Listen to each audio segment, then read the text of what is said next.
কি ককা ককা কংগ্রেস হাৰিল আৰু কেলা তাৰপৰা কি হ'ল খুব ভাল পাইছা কংগ্ৰেছ হাৰি গ'ল মই একদম ভাল নাপাওঁ মই কিমানৰ মানুহটো নকেলা অলটা মানুহটোক কেলা प्रमद बर'खौ बुंग्रा बिसोरबो भुल जायफोर साफा सानै प्रमद बर'खौ आसि थुयै थुयै बुंग्रा बिथांमोनाबो भुल हाग्रामा महिलारि सारखौ बुंग्रा रायग्रा रावबो गैया बिनि थाखायनो हाग्रामा महिलारि साराबो एसे खर'आ गेदेर जाबाय नामा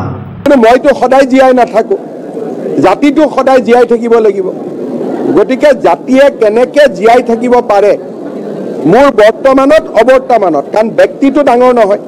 মই আজি আছো না এতিয়া গুৱাহাটীত যাওঁতে এক্সিডেন্ট হ'ব পাৰে কোনে জানে গতিকে মূল অবৰ্তমানটো কোনো ব্যক্তিৰ অবৰ্তমানটো যাতে সমাজখন জিয়াই থাকিব পাৰে ব্যক্তি ডাঙৰ কথা নহয় সমাজখন জিয়াই থাকিব লাগিব प्रमद बर' माने बुंनो हाया बिलथिनि सोमावसारनाय एनडिबिनि सोमावसारनाय आबसुनि सोमावसारनाय जोंनि बर' हारिनि गेजेराव अरायसम देरहासार जानानै थाथों आं थैनानै थांथों हारिया गेरेमसा जानानै थाथों मानो बुंनो हाया प्रमद बर' बायदि बर' हारिनि गेजेराव भलन्टियार आबसुनि सोमावसारनाय बिलथिनि सोमावसारनाय एनडिबिनि सोमावसारनाय रायजो राजाफोरनि सोमावसारनाय गोरों गोरा अनेक दं हाजार हाजार प्रमद बर' बायदि सारि गुन गोरों मानसि दं प्रमद बर'आ गावनि गौरव सारेन्डार जानांगौ दिनै हेमन्त बिश्व सारा बुंनो हायोबा प्रमद बर'आ मानो बुंनो हाया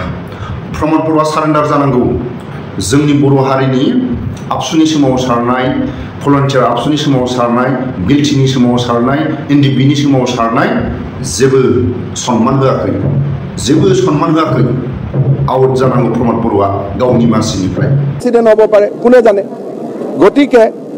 মূল অবৰ্তমানটো কিমান ৰাজনৈতিক নেতা এইটো বুজিব নোৱাৰে বৰপেটা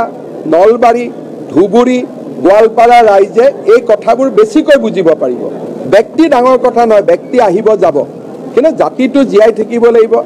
আজিৰ দিনত নামনি মধ্য অসম উত্তৰ অসমৰ মানুহে বৰাক উপত্যকাৰ মানুহে কেনেকৈ জীয়াই আছে সেই কথাবোৰ উপলব্ধি কৰিব লাগিব বৰপেটাত আপোনালোকৰ উপস্থিতিতে কেনেকৈ আহি পেলাই ধামাত ধুম মাৰপিট কৰি থৈ গুচি গ'ল কিয় যে নহয় আমি ইমান ভোটত জিকিম গতিকে এই কথাবোৰ আমি মূৰত ৰাখিব লাগিব মই বা ৰনোজ পেগু ডাঙৰ কথা নহয় আমি ব্যক্তি আছো নাই আজিয়ে মই বৰপেটা সত্ৰত গ'লো সবটো খালি মাটি দখল কৰাৰে আলোচনা হ'ল सोरनि नाजानायाव प्रमद बर'नि गादिया आउट जानो थांगासिनो दं बिश्वजित सारा गावनि मासिखौ नागारनानै गुबुन लामाजों आरो नैबे सावगारिया थाइलेण्डनि जानो हागौ नाथाय आंनि मेगननि नोजोर आंनि साननाय बा थाइलेण्डनि सावगारि होननाय बुंनाया आंनि गोरोन्थि जानो हागौ नाथाय नुफा माफा थाइलेण्डनि जायगा बायदि नुयो नाथाय गावनि आंगो लोगो सोरबा गेदेरमा रायजो राजा सोरबा गावजों गुबुन गुबुन हादराव गुबुन गुबुन जायगायाव थानानै हारिनि थाखाय सोमावसारनाय आंगो लोगोफ्रा बेमार जानानै अबेबा केसनि तारिखआव एसे हेफाजाब बिनो थाङोबा जोबोद खस्थ' गावनि दरमाया थोआ जोबोद दाहार जानानै दं होननानै बुङो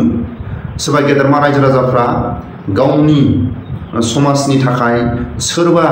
गेदेरमा रायजो राजाफ्रा बेमार जानानै थाइसे थाइनै हेफाजाब बिनो थाङोबा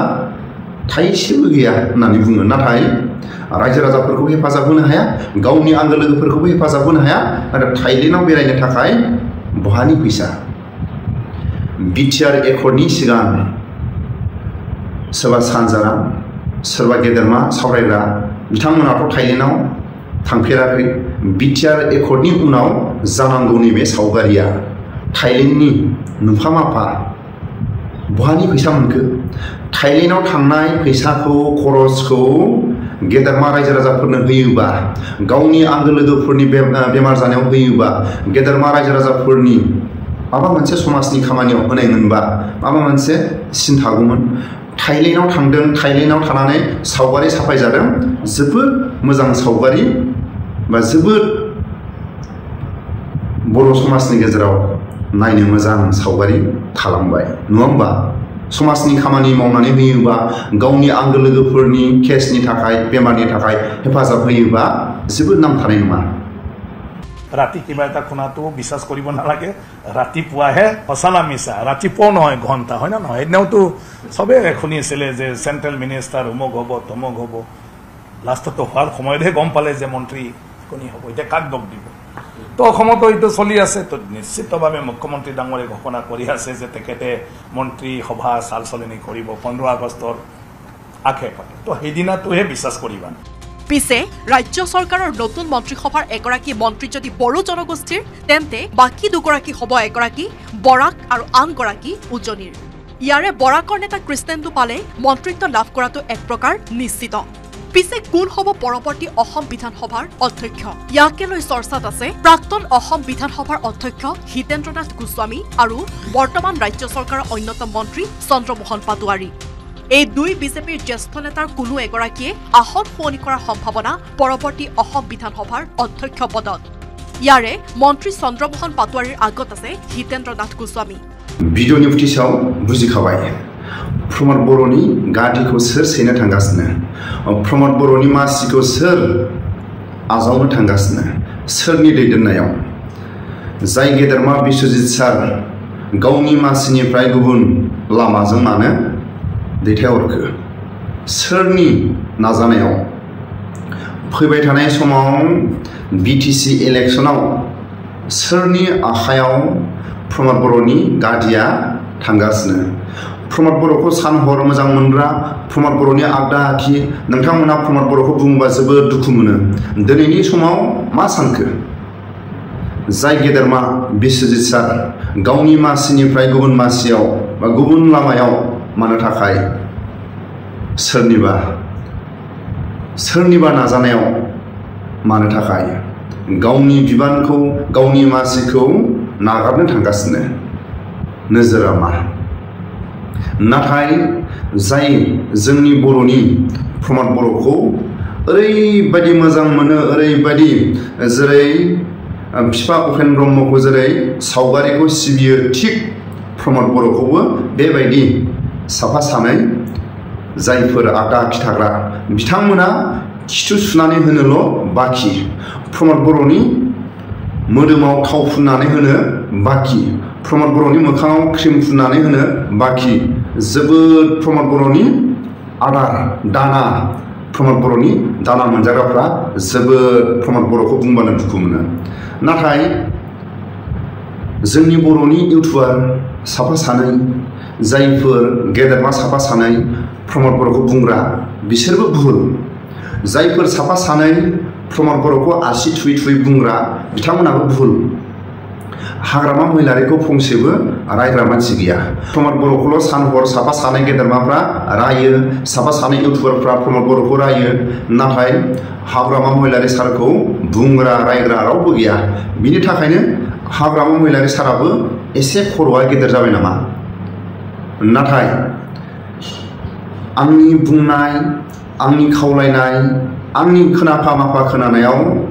हाग्रामा महिलारि सारखौ बुंबा दुखु मोनगोन नामाथाय खेबसेखौ कनसिडार होगोन खोमा सानदों आं जायफोर बिपिएफ पार्टिखौ मोजां मोनग्रा जायफोर हाग्रामा महिलारि सारखौ मोजां मोनग्रा बिथांमोना आं खेबसे बुंनायाव गोरोन्थि जायोबा आंखौ निमाहा होगोन होननानै आं आसा खालामो थांनाय जयन्त बसुमतारी सार देरहानायाव खाम्फा सारासो देरहानो गोनांमोन नाथाय सोरनि थाखाय जाय मानसिया गुलि गुलि सान हर हाग्रामा महिलारिनि एडभाइस नङाबानो हाग्रामा महिलारि सारनि खाथियाव थायाबानो उसुखुथु मोनग्रा जायफोर बिथांमोना जोबोद बिपिएफ पार्टिखौ जोबोद हाग्रामा महिलारि सारखौ मोजां मोनग्रा बिथांमोनखौ हाग्रामा महिलारि सारा जेरैबायदि अनसायनांगौ बिथांमोनखौ अबेबा समाव आदार दौनांगौ आदार दौनाङा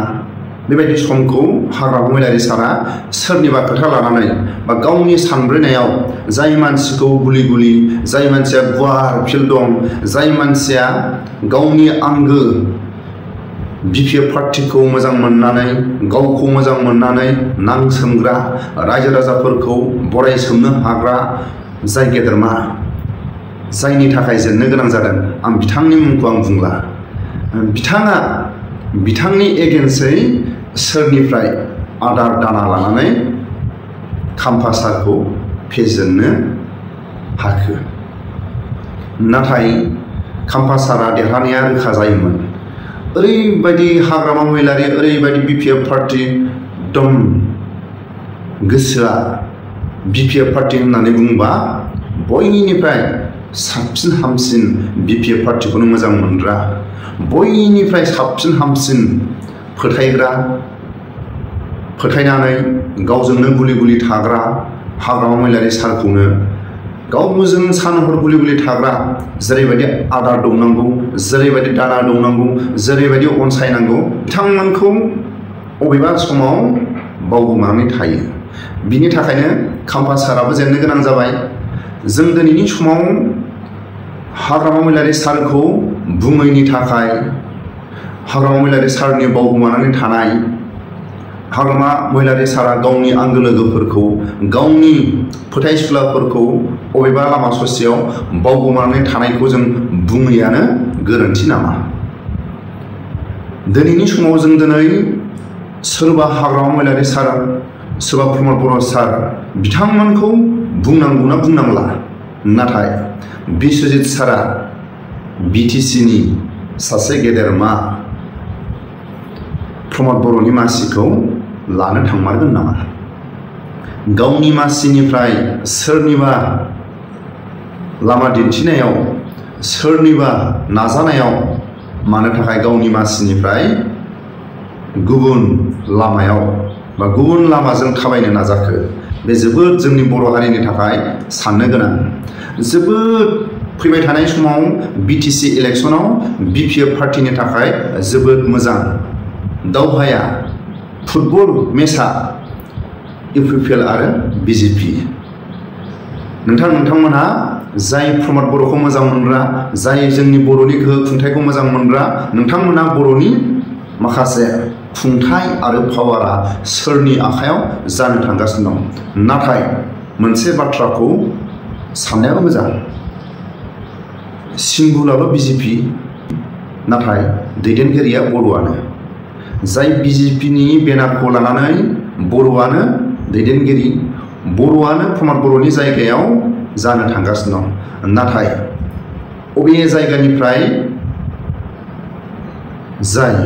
प्रमद बर'नि मासिखौ बा प्रमद बर'नि गादिखौ लानो थांगोन बिथांमोना अबे जायगानिफ्राय दैथायहरजागोन बिथांमोना अबे जायगानिफ्राय सालायहरजागोन जोंनि बर' हारिया जान्जि खाफ्रानाया मोजां बिपिएफ पार्टीनि थाखाय जोबोद बिटिसि इलेक्शनाव उइनार नाथाय दिनैनि समाव प्रमद बर'खौ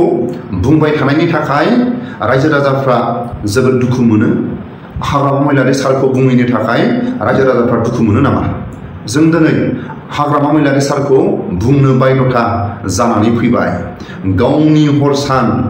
गावखौ फोथायनानै हाग्रामा महिलारि सार होननानै बुंबा जोबोद मोजां मोनो जेरै इसोरखौ फोथायो थिग हाग्रामा महिलारि सारखौ फोथायो बेबायदि मानसिखौ हाग्रामा महिलारि सारा आंगो गावनि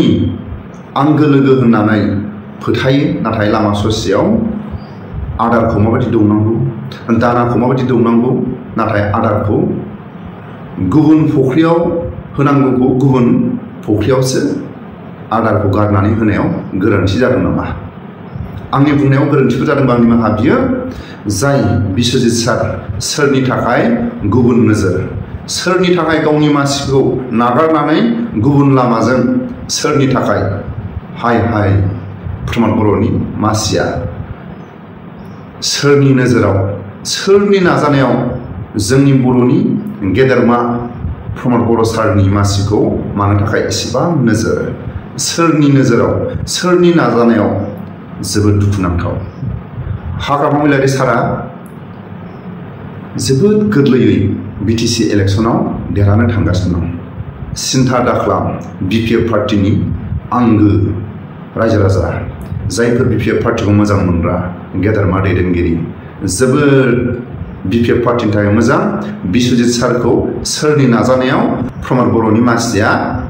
आउट जानो थांगासिनो प्रमद बर'नि मासिया आउट जानो थांगासिनो दं थेंक इउ যেহেতু গোটেই বিজেপিয়ে প্ৰায় ভাগত জিকিলে গতিকে আপুনিতো ঘূৰ কংগ্ৰেছী আছিলে কংগ্ৰেছৰ কি হ'ল অৱস্থা ৰবা শুনা বিজেপি জিকিলে ভাল হৈছে শুনা ৰাইজে ভাল পাইছে ৰাইজে তেওঁ কামত পাইছে ৰাইজে বিজেপিকে জিকাই দিছে কংগ্ৰেছৰ হাতলৈ গ'ল আৰে কংগ্ৰেছৰ ৰেপৰ্টাৰ বাদ দিয়া মোৰ 14 গোষ্ঠী মই কংগ্ৰেছ যোনে যিমান জিকক বাবা এইবোৰ হ'ল ডালপাত জিকিছে মই বৰ ভাল পাইছো বেয়া পোৱা নাই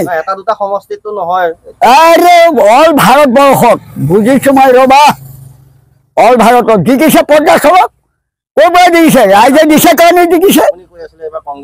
আৰে কংগ্ৰেছ মই আপুনি কোৱা তুমি কোৱাটো বাদ দিয়াকে ৰাতি কংগ্ৰেছে বেয়া নেকি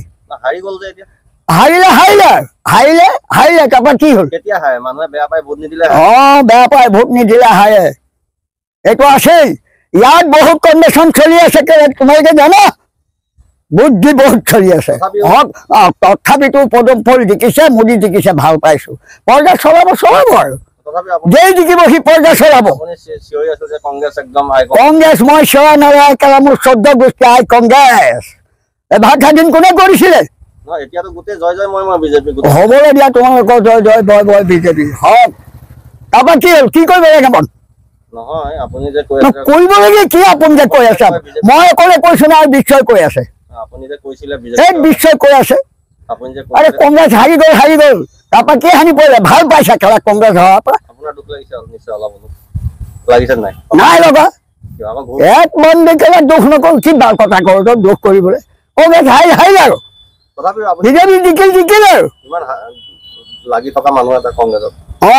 মই লাগি থকা মানুহ নহয় কংগ্ৰেছ ঘাই শিপা জানো আই কংগ্ৰেছ ঘাই শিপা আৰু এই শিপা হ'ল ডালপাত ভালহে জিকিছে মই ভাল পাইছো জিকাৰ পৰা মই ভাবিছো আকৌ পুনৰ পৰ্দা চলক মূল্যবৃদ্ধি কৰা ৰাইজে জানেনে মই গোবিন্দই জানো অকল ৰাইজে জানি পেলাইহে দিছে তথাপিতো বিজেপিকে দিছে ভাল পাইছে ৰাইজে ভাল পাইছে মই বেয়া পাওঁ সদায় বাটত ধৰি ভিডিঅ' খেলা এটা সাধাৰণ মানুহ মোৰ লগত এইবোৰ সুধি কি লাভ পাবা ভাই বিলাকক সোধা খেলা ভাইবিলাকক সোধা মোক সুধি লাভ নাই কি জানো বহুত কথা মই তেতিয়াহ'লে সেইটো বুজিছা যদি কেলে উল্টাপদ কৰিছা কিয় কৰিছা মই আগতেই কৈছো যি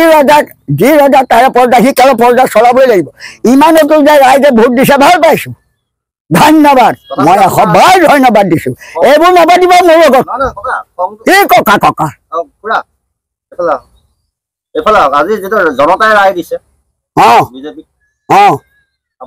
কংগ্ৰেছ হাৰিলে আৰু কেলা তাৰপৰা কি হ'ল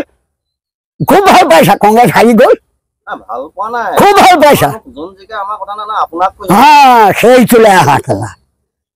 এই চোৱা এডিবি জিকক ভেডিবি জিকক কংগ্ৰেছ জিকক তোমাক মোক বহাই খুৱাবনে এই ৰবা আকৌ আহিলে খেলা বিজেপিক দেখিব নোৱাৰে আকৌ সেইটোলৈ আহিছে এই ফুকন মোক এৰি দিয়া ছুটি দিয়া খেলা কুকুৰ চুপতি মই একদম ভাল নাপাওঁ মই কিমানৰ মানুহটো মোৰ খেলা মই কিমানৰ মানুহ আজি ফলাফলক লৈ আপোনাৰ পৰা প্ৰতিক্ৰিয়া বিচাৰিছো আমি প্ৰতিক্ৰিয়াটো কৈ দিওঁ আপোনাৰ মনৰ ভাৱটোহে জানিব বিচাৰিছো মনৰ ভাৱ লৈ লওক মনৰ ভাৱটো কওক মনৰ ভাৱটো কি কওঁ ওচৰত লওক মই অথনিয়ে কৈছো বিজেপি জিকিছে খুব ভাল পাইছো কংগ্ৰেছ হাৰি গৈছে খুব ভাল পাইছো মই হলো নিৰ্দলীয় কেইদিনমানৰ আগলৈকে কংগ্ৰেছৰ ছাপোৰ্টাৰ আছিলে মই কংগ্ৰেছৰ ছাপোৰ্টাৰ কংগ্ৰেছৰ মানুহবোৰ কেলে মানুহ নহয় নেকি হয় নে নহয় এই ভাৰতবৰ্ষখন জয় আই অসম শুনি লোৱা জয় আই অসম তথাপি আজি আপোনাক ভাৰত স্বাধীন কোনে কৰিছিলে তথাপি হাৰি গ'ল আজি হাৰিলে আৰু মনত দুখ লাগিছে অলপ দুখ বাদ দিয়া এই দিয়াচোন মোক কেলা কৈ বিজেপি মানুহটোক কেলা